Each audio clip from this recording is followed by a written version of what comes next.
ফালতু পোলাপান, বাচ্চা বাচ্চা পোলাপান রাস্তায় আটকা দিছে, বাচ্চা বাচ্চা পোলাপান। ওরা কিছু বোঝে দেশের? ওরা যে বলতেছে সংগ্রাম সংগ্রাম, ওরা কাদের সাথে এখানে সংগ্রাম করতেছে আমি এটা বুঝলাম না। এখানে কি এর আগে এদের সবার বিপক্ষে যারা সংগ্রাম করতেছে এখানে? আর ওদের যে দাবি কি যৌক্তিক? অনেক কিছু হইতেছে ভাই, আন্দোলন মানে এখন মন হচ্ছে দেশের চাইতেছে, মন চাই আন্দোলন, মন চাইতেছে আন্দোলন করতেছি, মন চাইতেছে রাস্তা করে দিয়েছি না। আমাদের সব কাজ করে বন্ধ করে দেয়, আমাদেরকে সরকার টাকা দেয়, যারা আন্দোলন করতেছে আমরা বাসা টাকা করে দেয়, বাসা খাবার টাকা দেয়। আমি মনে করি সরকারের ব্যর্থতা। সরকার এগুলাকে যদি কঠিন হস্তে দমন না করে, আমি মনে করবো সরকারকে দায়িত্ব ছাড়া দেওয়া উচিত। কারণ সরকার এদেরকে আটকাইতে পারবো না, কিংবা রাস্তা ক্লিয়ার করতে পারবো না, এটা সরকারের ব্যর্থতা। সব আন্দোলন কোনোদিনও মানা যায় না, কোনোদিনও কেউ সব আন্দোলন মানতে পারবো না। কারণ কিছু কিছু আন্দোলন যৌক্তিক থাকে, সেগুলো সরকার মানে। কিছু কিছু আন্দোলন কোনো যৌক্তিকতা নেই, সেগুলো কেন সরকার মানবো?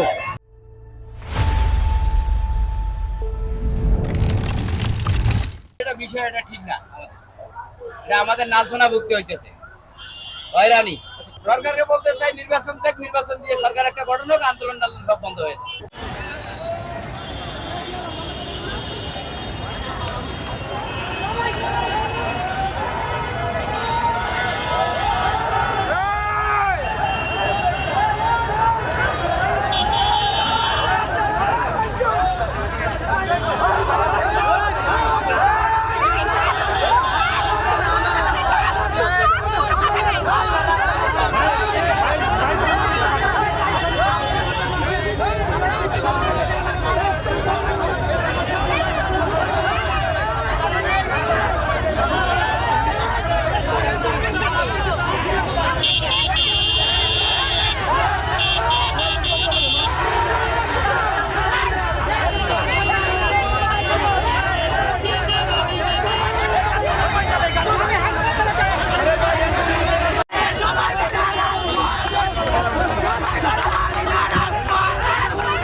আমাদের